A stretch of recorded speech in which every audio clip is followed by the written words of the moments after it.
তো গাইস প্রচণ্ড বৃষ্টি পড়ছে। আমি এদিকে কাপড় টাপড় সব কিছু ধুয়ে দিয়েছি, কিন্তু জানি না কাপড়ের অবস্থা কি হবে। আর গরুগুলো আমাদের বাইরেই আছে, এদিক থেকে দেখা যাচ্ছে, দেখো গরু বাইরে আছে। তো ভাবছি গরুগুলোকে ঢুকাতে যাব নাকি ঘরে। তো বৃষ্টিটাও প্রচুর পড়ছে যেহেতু। Hello everyone, welcome back to my channel Polibani 2M। তো বন্ধুরা, তোমরা সকলে কেমন আছো? আই হোপ সকলে খুব ভালো আছো। আমিও মোটামুটি তোমাদের ভালোবাসা ঠাকুরের আশীর্বাদে কোনো রকম আছি। যতটাও জোর দিয়ে বলছি ততটাও আমি নই, ভালো নেই অ্যাকচুয়ালি। তো যাই হোক, আমি না কালকে বাইকে এত ঘোরাঘুরি হয়েছিল, জার্নিটা এত হয়েছিল বাইকে, শরীরের পক্ষে খুব ক্ষতি হয়ে গেছিলো। আর আজকে আমার দুটো পায়েরই সমস্যা হচ্ছে। তো যাই হোক, আর কিন্তু এই যে আমি যে বাইকে গেছিলাম, রাত্রেবেলা এসেছিলাম, রাত 10টার দিকে বাড়িতে এসেছি। বাইকের হাওয়াটার জন্য আরও নিঃশ্বাস নিতে একটু সমস্যা হচ্ছিল। তো যাই হোক, আমি কিন্তু ভোর 4টার দিকে একবার উঠেছিলাম, বর্মশাই এলার্ম দিয়ে রেখেছিল, তার এলার্মের শব্দে আমার ঘুম ভেঙে গেছিলো। তারপরে আবার ঘুমিয়ে পড়েছিলাম।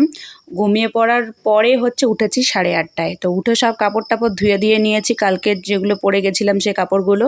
তারপরে এদিকে সব বাসনপত্রগুলো বের করেছি। রাত্রেবেলা যদিও খাওয়া হয়নি, তবুও কত বাসনপত্র বেরিয়েছে। আর ভাবছিলাম আজকে একটু মোছামুছি করবো ঘরবাড়ি, কিন্তু মাকে ফোন দিলাম, তো মা বললো আজকে করতে হবে না, কালকে করে নিস।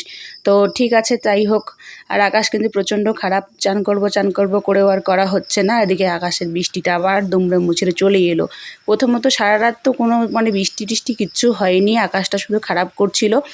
আর সকালবেলাও ঠিকই ছিল, 9টার পর থেকে বৃষ্টি শুরু হলো। তো আমি এখন ভাবছিলাম যে না, ঝাড় দিতেই লাগবে, আর ভিজেও চান যেহেতু করবোই, তো ভিজলেও অসুবিধা কী আছে, তাই না একটু। তো চটপট করে ঝাড়টা দিয়ে নেই পুরো উঠোন এবং ঘরবাড়িগুলো। আর আমার যা গলার সমস্যা, একটু ঠান্ডা লাগলে গলার প্রচণ্ড সমস্যা হয়, এই কারণে কিন্তু আমি বৃষ্টির জলে আমার চান করা একদমই ধারে না। তবুও আমি আজকে ভিজে ভিজে ঝাড়টা দিয়ে নিচ্ছি, কারণ চান করবই এই কারণেই। আর তোমাদের দাদাভাই যদি এতক্ষণে থাকতো, আজকে আমার ভূতটা মাথার থেকে নামিয়ে দিত। আমি বৃষ্টির জলে আমাকে একটুও ভিজতে দেয় না। তো আমি তবুও কি করছি, আর এই দেখো আমার উঠানের মধ্যে কিন্তু ভাগ করা, একদিকে ঘাস আছে, একদিকে ঘাস নেই। তো ঘাসের উপর দিয়ে না ঝাড় দেওয়া একদম অসম্ভব, কোনো কিছু এই ঘাসের উপর দিয়ে ঝাড়ু দেওয়া দেওয়াই যায় না, কিছুতেই কোনো আবর্জনা যায় না। খুব কষ্ট হয় এই ঝাড় দিতে এই উঠানের মধ্যে। আর আমি বৃষ্টিতে ভিজে গেছি, একটু রেস্ট করছি, আর গরুগুলাকে দেখছি যে চিল্লাচ্ছে নাকি। তো গরুগুলাকে ঢুকাবো ভাবছি, কিন্তু বৃষ্টিতে আবার যেতেও ইচ্ছে করছে না, বৃষ্টিটা আরও জোরে পড়ছে। আর আমি তো সেরকম কিন্তু সকাল থেকে আজকে কিছুটা খাওয়া দাওয়াও করিনি, কারণ আমার একদম মুড অফ হয়ে গেছে। তো এদিকে একটা চাও ছিল, ম্যাগি টাইপের, যে কি বলে জানি না। তো সেটাকে রান্না করে নিয়েছি, একটু ভাজা করে নিয়েছি। আর এদিকে রান্না সেরে একদম দুপুরের খাবার নিয়ে বসে পড়েছি। একটা ডিম অমলেট করেছি, আর কালো কালারের যে বরবটিগুলো থাকে সেগুলো ভাজি করেছি, করলা আর আলু ভাজি করেছি, আর একটা ঘন্ট বানিয়েছি। তো এটা নিয়ে এখন খেতে বসে পড়েছি, কারণ আমার দুপুরের ওষুধ থাকে, আর এটা না খেলে তো হবেও না। আর দেখো প্রচণ্ড লেভেলের বৃষ্টি পড়ছে, জানো তো। আমি কোনো রকমভাবে শুধু গরুগুলোকে ঢুকিয়ে আবার চলে এসেছি। আর যদি রোদ্রু যদি করে বাইসেন্স, তাইলে আবার বের করতে লাগবে, কারণ এখন দুপুর টাইম। আর এই দেখো আমার দুদিকে দুটা জলের ড্রাম ভর্তি হয়ে গেছে, প্লাস বালতি। আর এত জোরে জোরে বৃষ্টি পড়ছে, সেটা তো তোমরা দেখতেই পাচ্ছ। আকাশের যা শব্দ, গুড়গুড়ানি হয়ে গেছে, ভয়ও লাগে জানো ভীষণ এরকম করলে।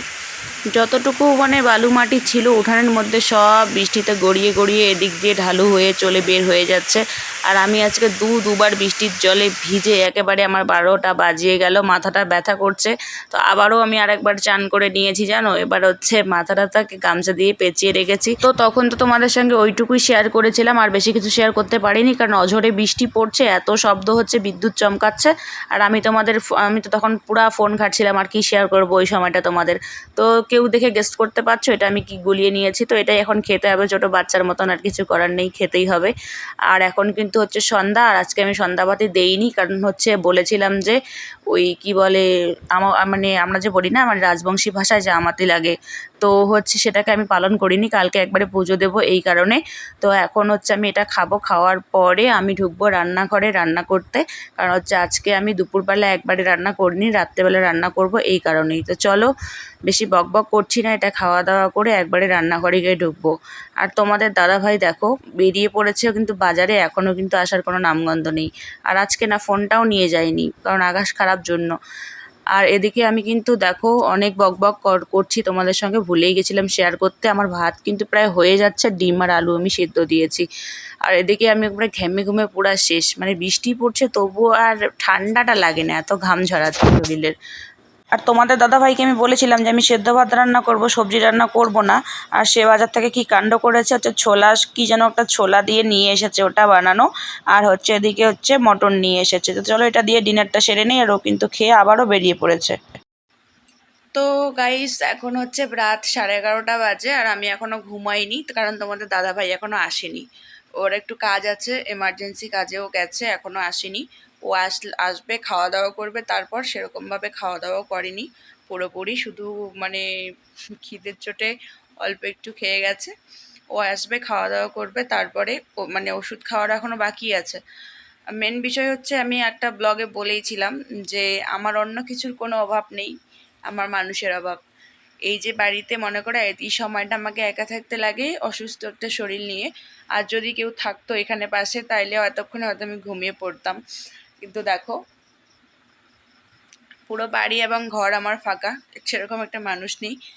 আর আমার ওই বাড়িতে, মানে হচ্ছে আমার বাপের বাড়িতে, আমাদের যেহেতু জয়েন্ট ফ্যামিলি, কতটা না একদম ক্যাচম্যাচ, সব সময় কেউ চুপ করে থাকতে পারবে না, মানে কথা না বলে ওখানে, মানে আমার ওই বাড়িতে এতগুলো মানুষ যে চুপ করে থাকাটা একদম সম্ভব না, কথা বলতেই লাগবে সব সময় কথা। আর এখানে চুপ থাকতে থাকতে থাকতে থাকতে মানে সব সময়, আর কার সাথে এত ফোনে কথা বলবো, কে আমাকে রোজ দিন আমার সাথে এতবার ফোনে কথা বলবে, তাই না? আর বাড়িতেই বা আমি কখন, সেরকম তো ফোন করি না বাড়িতে সময়, মানে ইয়ে ছাড়া, দরকার ছাড়া। আর ফোন আর কত দেখবো, এত নেট শেষ হয়ে যায় যে মাথাটাই খারাপ হয়ে যায়, আমার এত নেট শেষ হয়। আর আমি মশারির ভিতরে ঢুকিয়ে কথা বলছি, কারণ প্রচণ্ড মশা জানো তো আমার বাড়িতে, এই বাড়িতে। এই কারণেই মশারির ভিতরে ঢুকে তোমাদের সঙ্গে ব্লগটা করছি। তো এদিকে আমার কিন্তু ঘুমও পেয়ে গেছে, চোখ পুরো টানছে আমার, কিন্তু এদিকে কি করব, আমি তো মেন গেটটা লাগিয়ে দিয়েছি, যদি তোমাদের দাদা আসে তাহলে মেন গেটটা কে খুলে দেবে আমি যদি ঘুমিয়ে পড়ি? তো কি করব আর, কপালে আমার লেখেইনি ভগবান, তো আর কি করা যাবে। একটা মানুষ যদি থাকতো আমার সবসময় সাহস হতো, একটু কথাবার্তা বলতাম, তাই না, অনেক কিছু তাহলে শেয়ার করতে পারতাম। আর এই যে আমার মানুষটার কথা বলি, সে সারাদিন কাজ করেছে এরকম বৃষ্টিতে রোদে, কাজ টাজ করে রাত্রেবেলা আবার কাজে গেল, আবার কাজ করে এই যে রাত 10টা, 10:30, 11টায় বাড়ি আসছে। সেই মানুষটাকে কি আর বলতে ইচ্ছে করে? সেই মানুষের মুখটা দেখলে কি আর তাকে বলতে ইচ্ছে করে যে আমার এই প্রবলেম হচ্ছে বা ওই প্রবলেম হচ্ছে? তখন তার মুখটা দেখলেই আর বলতে ইচ্ছে করে না, না, মানুষটাকে আর কত চাপ দেবো? এ কারণে বলি না। আর যদি কেউ থাকতো তাহলে তাকে শেয়ার করতাম সেরকমভাবে, না সবসময় কথাবার্তা বলা হতো। আর অ্যাকচুয়ালি আমি ছোটোবেলা থেকে এত ক্যাচম্যাচের মধ্যে মানুষ হয়েছি, আমি কখনো চুপ করে থাকিনি, মানে আমার মতো কথা মনে হয় আমার ফ্রেন্ড লিস্টে কেউ বলে না মানে আমি যেরকম কথা বলি আর কি। মানুষ তো, মানুষের কাছে আমি এ নিয়ে অনেক কথাও শুনেছি, তুই এত কথা বলিস। আর এখানে চুপ থাকতে থাকতে আমি এমন একটা মানে পজিশনে পড়ে যাচ্ছি যে মানে কেমন জানি হয়ে যাচ্ছি, মানে মুডটাই চেঞ্জ হয়ে যাচ্ছে আস্তে আস্তে।